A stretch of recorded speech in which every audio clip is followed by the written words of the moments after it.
Hello everyone, welcome to William and the Magic Box. Today on our show, we are going to have James. James is from Washington DC in the USA.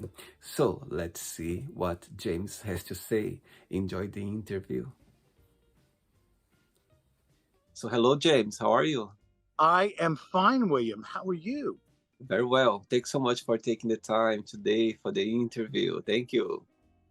No, I saw a couple of the interviews that you did, and they intrigued me. And I like the idea that you're getting basically regular folks.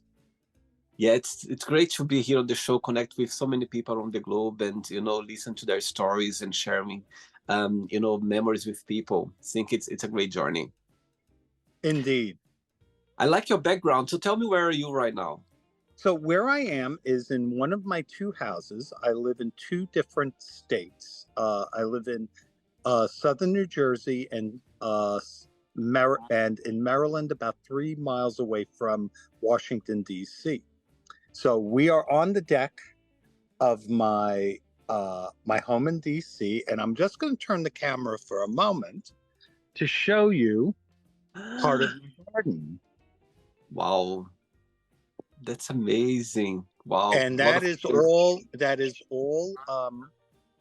I have two partners. As you can see, I'm a leather guy, and we have a leather family. And this is all my boy who has done all of this here in the last 10 years we've lived here. wow. And why do you share two houses? One in New Jersey, and another one in Well, DC. because the other person who's in our relationship is my slave, and he had a house. We were friends with him and his partner, who was his master. And his master was older, and when he knew he was going to pass, he asked me to take him over. So he has the house in New Jersey, and we have the house here. So the way that this is works is I'm 60, the slave is 70, and the boy Mark is 56. Mark has works for the government, so he has to be in the office 3 times a week. I work, but I work fully remote, so I can work from anywhere. Literally, we went to smoke out, and I worked in the mornings until noon, and I was off the rest of the day Wow. and can enjoy the event. And then Porter is 70, so he's retired. So we're all in different places because proximity, our jobs need us to be in different places. And I actually work for a company that's outside of Philadelphia. So when I Mhm. go up to New Jersey, I can always go into the office if I need to. Wow. Amazing. I think to have the flexibility for you to be with your partners and also do your job, it's the best. Absolutely. And what's nice about this job for me is again, being 60, I'm I'm at the end of my career. I've been in this career for almost 30 years. And I'm not looking, I make a great salary. I work for a good company. I feel very valued. In fact, they did something that I hadn't had done in years. I not only got complimented for a project I did, but I got a off-cycle bonus. Wow. And you don't hear about that anymore. Amazing. Wow. So, I'm able to combine all of that. And when, you know, we'll go to Palm Springs Leather, I'll fly on a weekend. And then because the company is in Philadelphia, they're 3 hours ahead. I get up anyway, I get up early. I get up early in the day anyway. So I work until about noon. And then I'm done for the day. So I Wow. work from five to noon or 1 o'clock, and then we go out and we have fun. And let's face it, no one's really up before then anyway. But where were you born, um, James? But I grew up in Brooklyn, New York, which is a famous borough in Manhattan, in the New York City area. I lived there for 30 years, and then I lived in the Middle East for a couple of years. I lived in Israel and came back, lived in New York for a little while longer. And then I moved to the West Coast to be with my first partner. He lived outside of San Diego. We were together for 3 years and he passed. Then I moved further up into Los Angeles. I met someone else and we were together for 15 years and he passed. Wow. And then I moved to Washington for a job. And about 5 months later, I met Mark at MAL. And we've been together ever since then. Wow. And I learned a lot. I had the freedom for the first time in my life through this relationship to explore all the aspects of myself. Amazing. And what is amazing about Mark is in 10 and a half years, he's never said, I wish you would be something different than who you are. That's Which is amazing. a very typical thing you hear in a real, oh, I wish you were whatever. I've never heard that phrase from him or either of them. That's amazing. I think being in a relationship where you can be your truly self, that's what's about relationship, for you to be your truly self. Indeed. And the funny part is that the healthiest relationship has been this one, which is the most off center of what both straight and gay people, because there's a lot of gay people who are looking for a relationship that resembles a heteronormative relationship. Not even taking in consideration of monogamy, but it plays out very heteronormative. And we don't. I mean, the bottom line, our feeling on this is there's got to be trust and honesty. Absolutely. If you don't have those two things, we don't have a relationship. The other thing is, I love you. I know you love me. So all the other stuff is whatever. But if there ever comes a time that we have communicated, we have tried to work something out, and the end of this has happened, tell me. It's okay, because you're a good person, you deserve happiness. I know, I trust in you. You should have your happiness, but more importantly, so should I. And you being here and not being happy steals from my happiness. Wow. Wow. That's powerful. Okay, James. So during the journey, I'm going to explore a little bit more about your life and also about your point of views. Okay? Sure. Right. Are you ready to go on a beautiful journey through your memories in life? And I am. I'm looking forward to the music, man. I'm looking forward. I'm going to dance with you on this. Amazing. So welcome to William and the Magic Box. Thank you.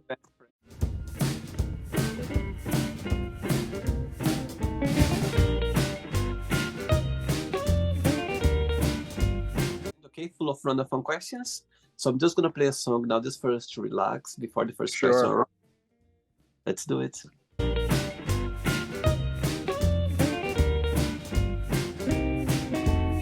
Right, so before we start the game, during the journey, if it comes up a question that you don't want to talk about, some reason you don't want to answer, always can change, okay? Sure. First question for you is, who was your first crush and why? My first crush, I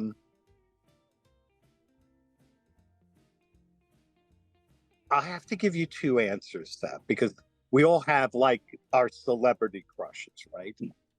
So my first celebrity crush was an actor named David Janssen, who was in a old television show called The Fugitive. And he was the original fugitive. And why? Well, he had that really nice furry chest. And which, of course, because it's the 60s, you didn't get to see the whole thing, but you got to see his shirt unbuttoned when he was hiding out in a field or something like that. My first real crush was my high school sophomore English teacher, Mr. Flickstein. Wow. He was the person who gave me an avenue for my first passion, which was theater, acting, and writing. Wow. And I had already had that ignited through a couple of writers who I enjoyed, who were profound for me.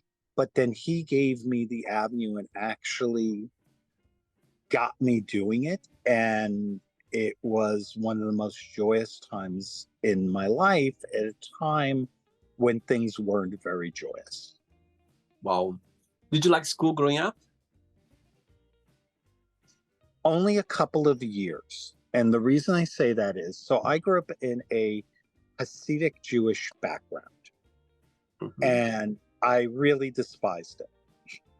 Right. And and I did because I felt the world was too small, Mhm. and I felt that what we were learning was you don't do this because of fear, not because you really believe in something. You should do it because, well, here's the rule, you do it. And I never really worked well that way. Not to say I don't work in rules. Obviously, as a leather dominant, I make my rules, but what I have to understand, why is there? You didn't just come up with this. What's the reason? In ultra orthodox environments, whether it be Christian or Judeo, there's not a lot of explaining because you're just brought in, and you don't this it's funny because you're taught to ask questions. Talmudic study is interesting because it's almost abstract logic. You have a question, and basically you go through every possible answer till you Mhm. find an answer, or till you go to be continued. But Yeah. so you're trained to ask questions. But if you ask a question about this, then you're looked at as strange. Sure. Absolutely. So when there was a point where I asked a question that got me kicked out of school, that got me kicked out of yeshiva, and the only school I could go to was public school, which my parents fretted about. But it was the best time.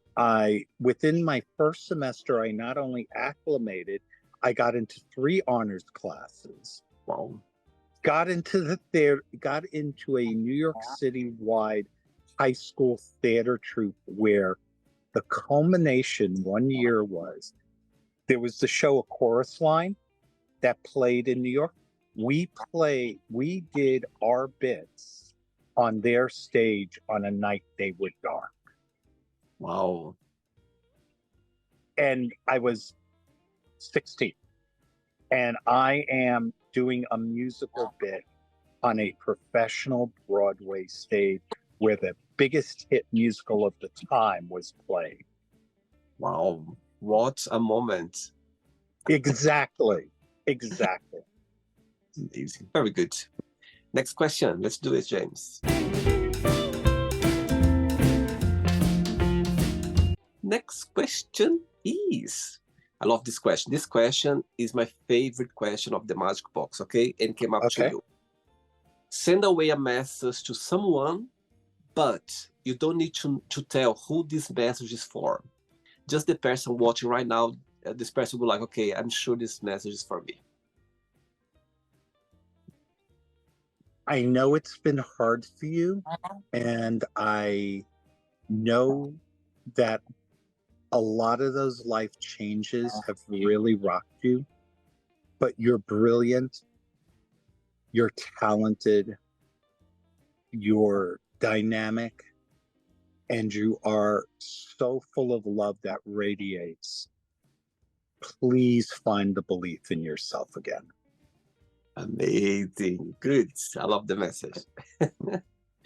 Next one. Let's do it. Sure.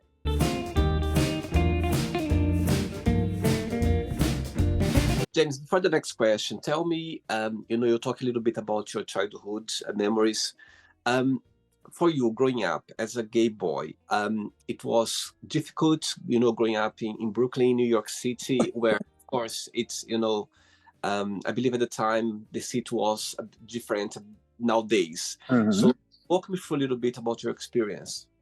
Well, it's even further than that, because not only was I growing up in the 70s where things were more underground, I was in a Hasidic Jewish background where it was sinful, and that was knocked all over my head, and I dealt with these desires that I found avenues to explore, yet struggled with the guilt of feeling not like a good person. And there was a song a long time ago where the song is about and the line is wanting to be me but needing to belong. Wow. And I think as gay men, I think as LGBTQ folks, we all struggle with that. We struggle with the idea of, and all we know of course, as we're growing up, is our families, our immediate community. We don't know, we don't have the world experience yet to understand that there is a world out there. Yeah. But yet, funny enough of that, I just want to turn this around. Recently, has a daughter who's thinking of transition. She's thinking that, who she is. And she has quite the opposite problem. She feels society is so accepting, it won't be a problem. And her mother is like, how do I tell her that she's going to run into people who are going to have a problem with this? And how can I prepare her for that and understand how she has to guard against it, which is the opposite problem we had. And funny enough, I was in Manchester in October and I was in the store. I found this book and I was rifling through it and I said, oh my God, this book is, and it was basically about how a parent can support a child and prepare them for coming out. And I got it for her. I gave it to her at Christmas and she wrote me a couple of days. I can't believe you found this book. It was exactly what I needed.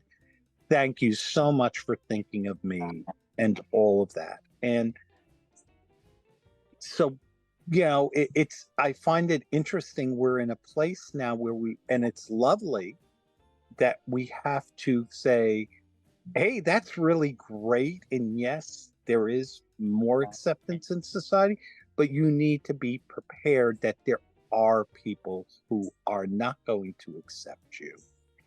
That's true. What I do in my role in the leather community is when I meet younger folks is to get them to believe in their own power, and that you can love your family and but you are ultimately the person. You're not living the life they want. You have to live the life you want to live. And figure that out. Absolutely.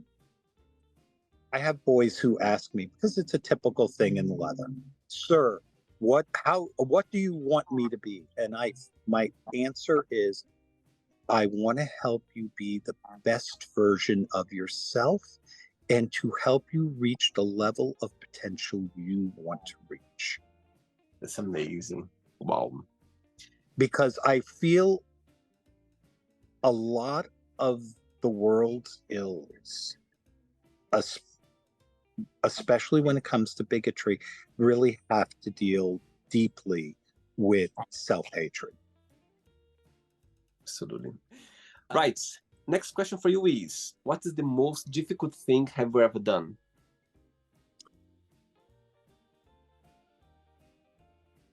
Letting my first partner go.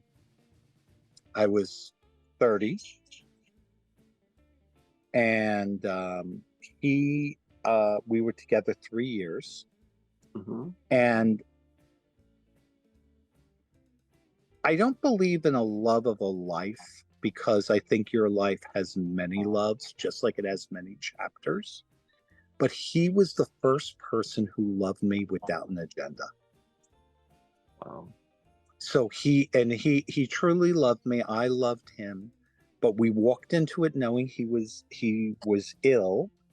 He was a physicist, and his lungs were burned from an odorless gas when he worked in aerospace. So we thought we had longer, but we didn't. And I remember he went through an episode, and the doctor came out and said, "We got him through this episode." And I said, "Okay, what does that mean?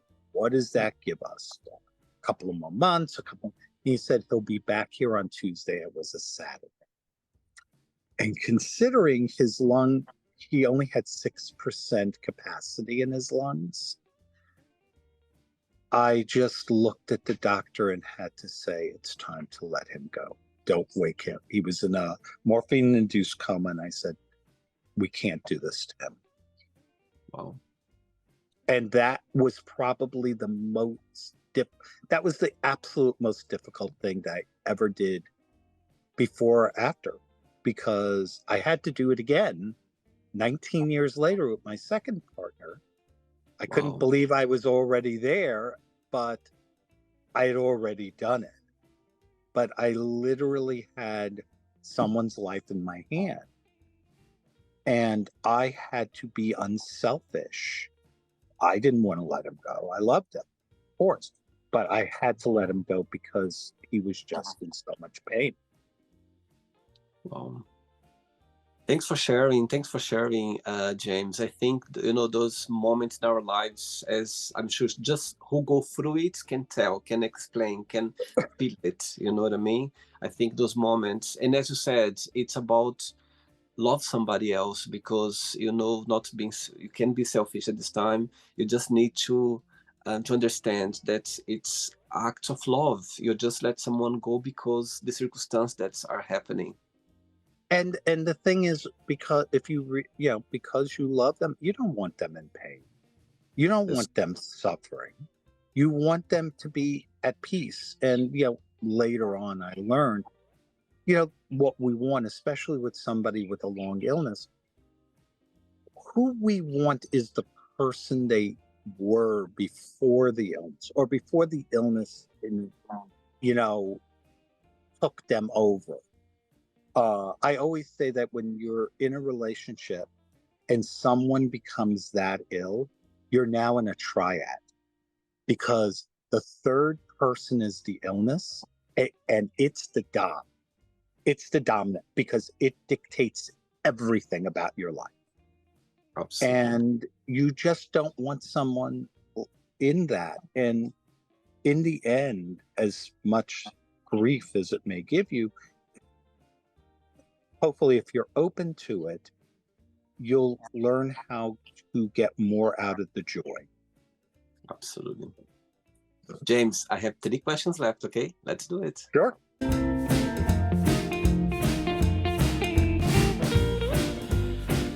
Yes, you can always dance with me. That's great. Well, when I get back to London, maybe in about a year, we're going to have to go out dancing. Yes, I'll take you to somewhere you can dance all night. There you go. I hope to have the stamina for that. But there you go. Next question is, what was the last thing that made you smile genuinely?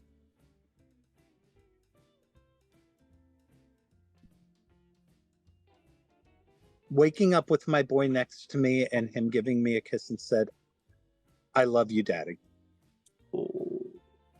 Let's say he's watching this interview right now and you can send him a message. What would you say? You opened my world. And he really did. He really did. Funny enough, obviously all the work that we do is on us. We have to do the work. No one can do that for us. Mhm. But his acceptance opened the door. His not trying to define me said it's okay for you to go through that and find who you are. And in the 10.5 years as I've I've become the every day you become the most authentic part who you could be. But as I started on that road and on that journey, he has always been supportive because no matter where the road took me, he was either at my side or he was just there, but he was always there and he always is there. And the same thing with my other partner. We allow ourselves to explore who we are and know that this is center, this is home. Wow, amazing. Lucky you. Very lucky. Two questions left. Sure.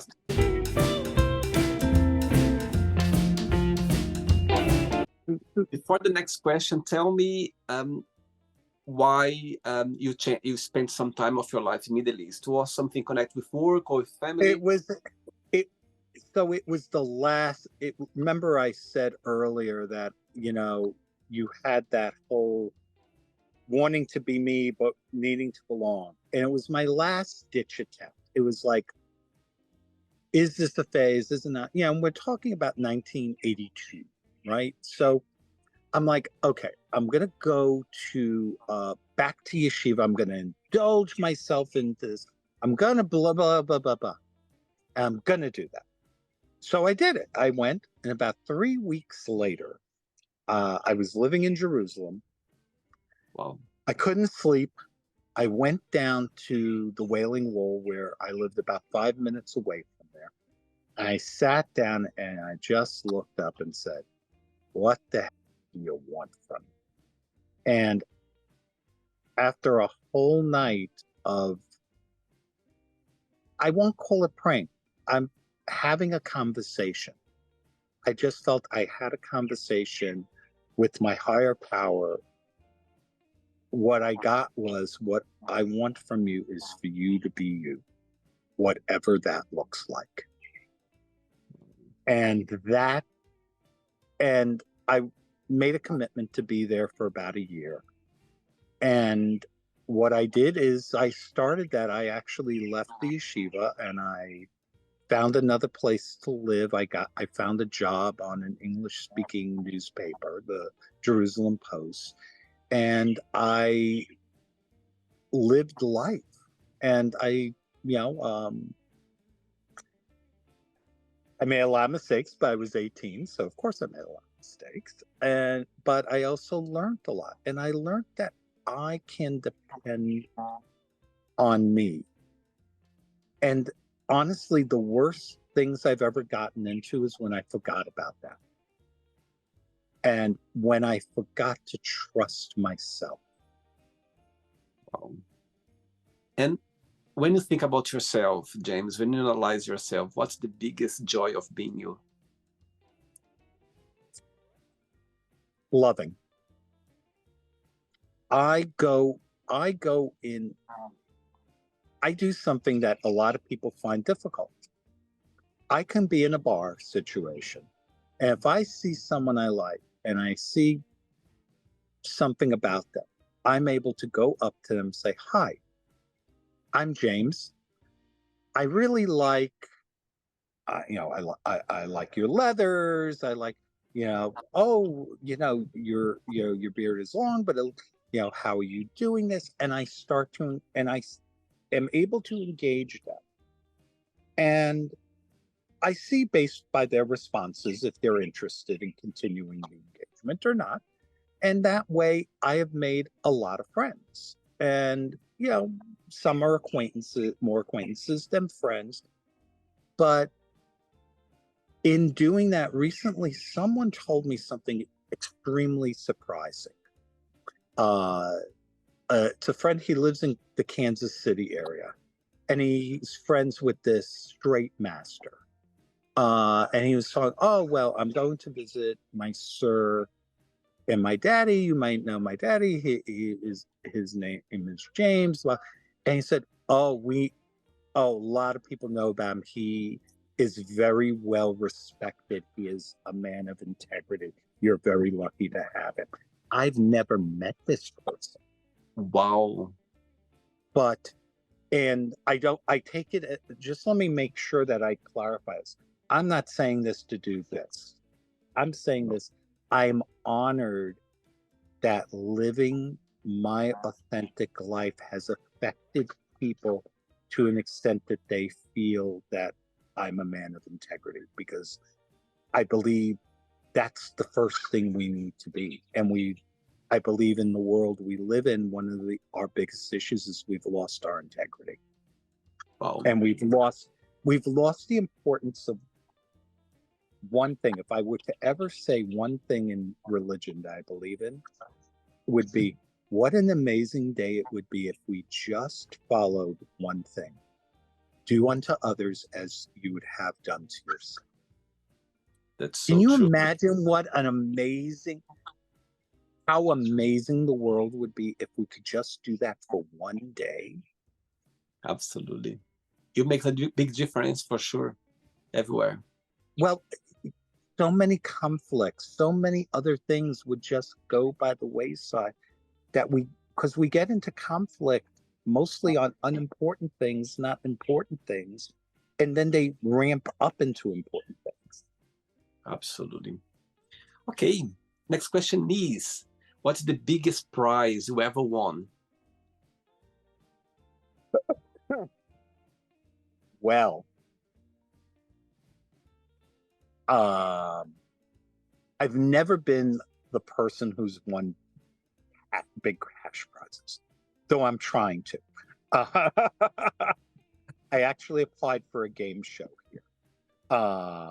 But honestly, if I were to call it this, it would be this leather family. It's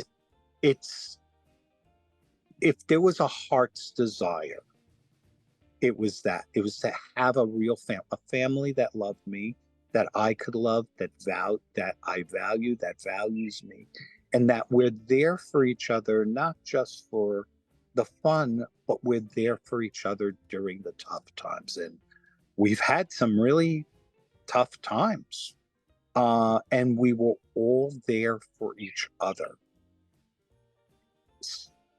To me, there's no greater prize or gift than that. For sure. Wow, powerful. Ready for the last one? Yeah. Let's do it. Last question.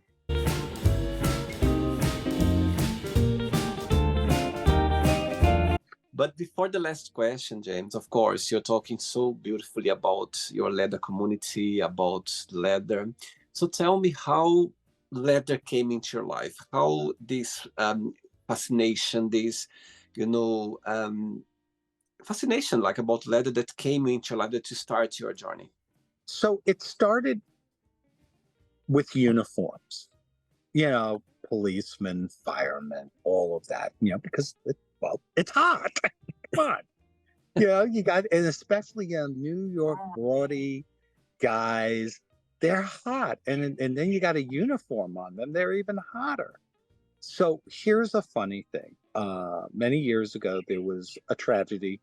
A car was driving along the West Side Highway in New York and shot into a bar, the old Ramrod that was on West Street. So being the stupid 16-year-old that I was, what did I hear? Oh, there's a leather bar on the West Side Highway in the Village. Where? Oh, they gave me the address. I have to go visit that. I completely tuned out that this car shot all into the bar. Oh So my God. I pretended I was staying at a friend's, and I went to this bar, and it was leather, and it was uniforms. And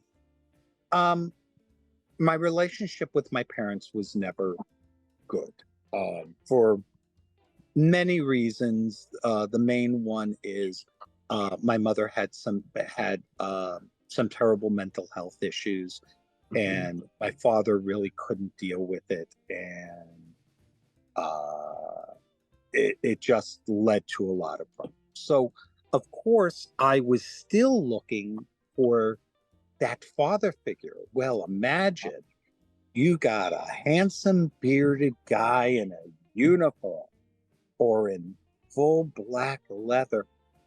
What says Daddy Moore? And then, so I went to the bar. I ordered a scotch. I'm standing scotch because I'm nervous. 16 years old. And this guy comes in and he's in a major's uniform. And he just comes up to me and said, "This is your first time in this type of bar, isn't it?" No. How can you tell? No. And he's like, "Yeah, you're coming with me." And he had this boy with him who was just shooting daggers at me, just cutting me with. And I'm like, wow, this is easy. I didn't think I was that cute. And of course, he took me down the block to a different bar. Now, luckily, I had the beard. I started shaving when I was 11, so I could get into a bar without being ID'd. And he took me to this bar called Boots and Saddles, which was nicknamed Bras and Girdles back in the day. And he said, "You'll be safer here because," and it's funny, friends have said, "Well, why did he think you'd be safer there?" And I said, "Well, it was a cowboy and western bar, but really it was my true first S&M bar, stand and model." So he knew it would be okay, but it was already hooked. But there was the freedom of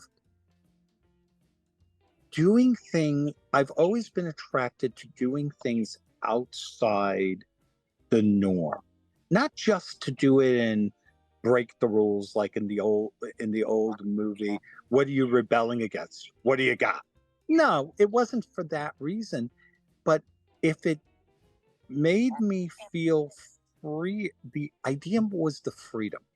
The idea, here it is, 1980, so we're before AIDS still, in really not a societally accepted thing where today my slave and I can walk down Ninth Avenue in New York, full leather, orange and yellow, and people come up, "You look great." Yeah. We're talking about the days of where people go, "What's wrong with you?" You know? Yeah. So to have that freedom of expression was attractive.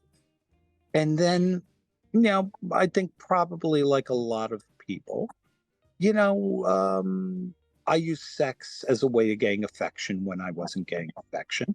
And, it was from I had a weak father, and these men portrayed strength. And so the combination came until I started to recognize my own strength. Wow. Amazing. And then I also learned the reality of things, that these were still people. What they wore did not always equate to who they were, so on and so forth. But, at 15, 16, it was like, just the person who I could put my strength down and let myself respite. And they were the kind of people who I could give myself to. And Wow. and of course I learned as I grew older that was not necessarily true. Mm-hmm. And Amazing. now I come to the point of where I don't have to put my strength down to get the respite. But that became what maturity. Amazing. All right. Last question is, if you could be in somebody's place, in somebody's skin for 24 hours for any reason, who that would be and why? I would say I would want to be in a place of power that I could help relieve someone's pain. Wow. Honestly, that would be it. Um, uh, but where you really have the power, government official, uh, mostly where I could say, of course, this makes sense. We're doing this. We're going to help people get education. We're going to help people live in peace. We're going to help people have clean water. Those are the things that, because that's when people can take their power and they can build their lives. That that would be the person I'd want to change places with. And not as of course, as a gay man, I would love to be able to be in a place where the laws that come against us are, turned around, and we have all the freedoms. But I want that also for other people as well. I want to stop people from gerrymandering voting for African Americans because they know they're Democrats, so we'll make it harder for them to vote. See. All right. It's not the end yet. Let's play now the word association game. Okay, I'm going to give away some Sure. words. The one word that comes to your mind. Quick thinking. Oh, okay. I love it. Money. Freedom. Fear.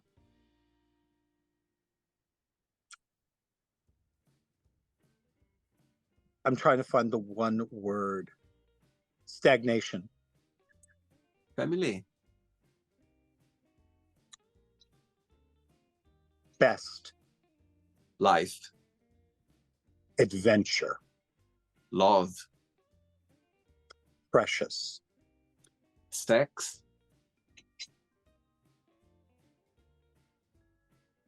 Enjoyment. Religion. Evil. Politics.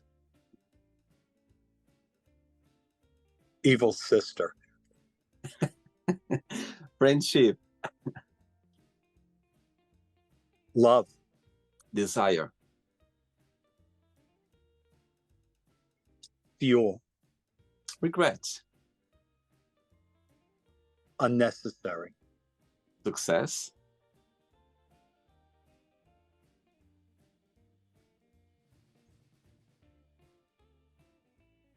Pleasant. Wish. Desire not achieved. Happiness. Now. One word for Brooklyn. Amazing. New York City, one word. Overrated. So one word for Washington, D.C. One word for Washington, D.C. Diverse. USA, one word. Troubled. And the last one now, leather, one word. Lush. Wow. So let's pretend now I'm going to meet your partner, the one who lives with you, Mark, yeah, for a coffee. And I'm going to ask him, define James in one positive word and one negative word only, what he would say. Positive, loving. Negative, stubborn. If I would ask the same question to your other partner in New Jersey, it would be the same answer? I think that I'd have to get him to be honest. I think his negative word would be oversensitive. Okay. And his positive word for me would also be, no, it would be blessing. Blessing. Right. Let's play now James and the Magic Box, and you can ask me a question. But before that, let's play the music one more time. Let's do it. Okay. Okay, you can ask me a question now, James. Okay. What made you choose London? Wow, what a beautiful question. You know what? Back in Brazil, as a teenager growing up, I had the opportunity to study English. Yeah, my mom, she was working as a housekeeper in an English school teacher, and she had this private school. And I got a scholarship, and I fall in love with the language. And I was, I was studying a lot, and I remember like seeing my books with those pictures from the Eiffel Tower, Big Ben, like those points around the world. And I was like, oh my God, I'd love to be there one day. Back as a teenager, my dream was to live in a country where I could speak English every single day. And fun enough, back in Brazil, South America, we have this America dream to go to the US to try a better life, this and that. I had as well. Long story short, I had the opportunity to come to Portugal, yeah, with a lovely friend, and from there, I said, okay, I'm close to London now. I'm gonna move to London, and the main reason I've been here is first because of the language, and second because I always had this adventurous personality to help my family to go after my dreams. And it's so interesting how life takes you in a direction that you not expect, and you find your way. Back in the day, I never thought one day I would live in London or even in Portugal. And here I am, and I'm meant to be here, James. When I think about London, it's a place where I'm meant to be here. And I'm so grateful to live here. And I live a dream. I speak English every single day. So there you go. That's the That's main what reason. that's wonderful. And you know, we've proven that you can live your dream. I had a career before the career I'm in now, and that was my dream. But you know what I realized is that it's all a road that you're meant to be on. And you know, there's an old board game, the game of life, if you remember. And there's a certain couple of places where you have the fork in the road. And we always have these forks in the road. We always have these choices. But I, least from myself, place is place. To me, it's if I'm happy with myself, I can make myself happy anywhere. Maybe not in a war zone, but you know, but in any place. And the wonderful thing is, if you're authentic and who you are, people are attracted to that. And you could be in the United States, you could be in England, you could be in Germany, Spain, wherever. People are understand what authenticity is. Wow, absolutely. Did you enjoy the interview? I loved it. I loved it. I think this is fantastic. I love it. It's just like it's like playing a board game. It's but and the great thing is, when I went through your interviews, you have just all different people, not only from different places, but different perceptions. Totally. The one gentleman from Manchester who talked about growing old and growing infirm. And, someone else, thinking, the 90s is long ago. And understand, I was just in an event about the 90s. And yes, it is long ago, but imagine for those of us who actually remember the 70s. And I'll share the story with you before we end. I went to my dry cleaner, and it's in a little shopping center, and they were playing music, and they played this song, "Welcome Back" from a TV show, Welcome Back, Carter.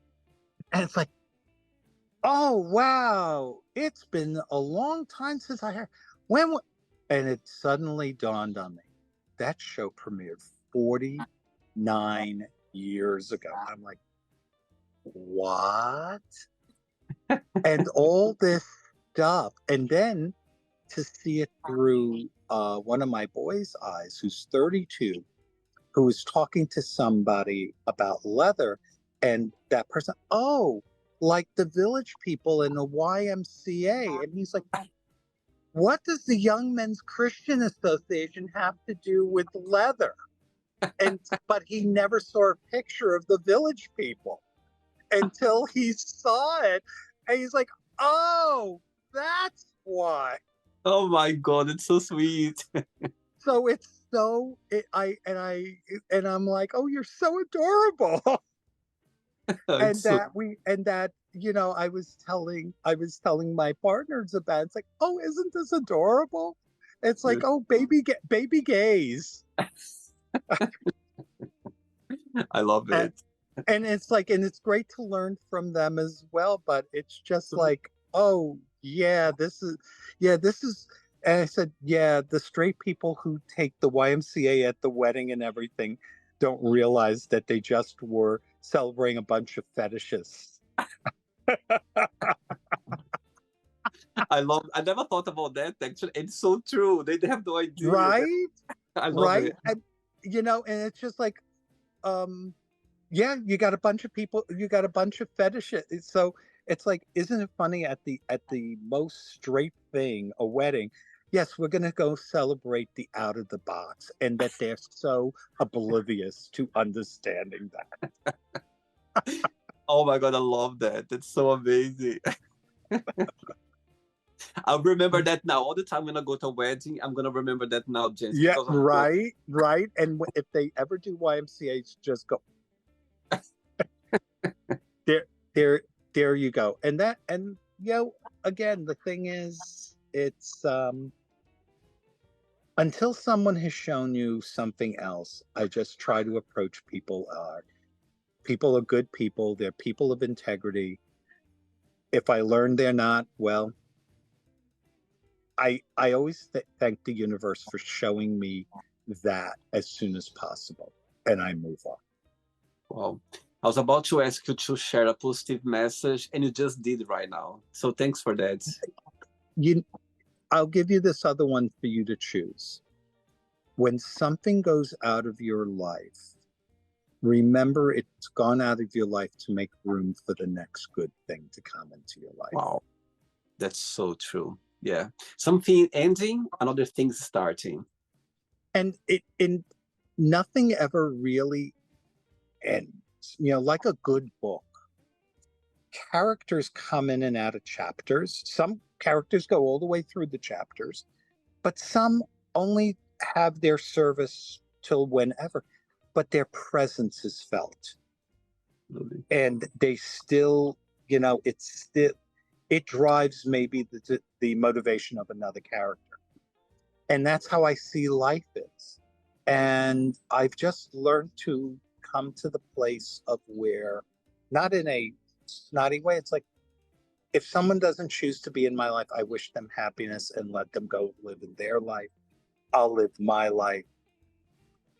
It's too short. And like I said, I'm 60.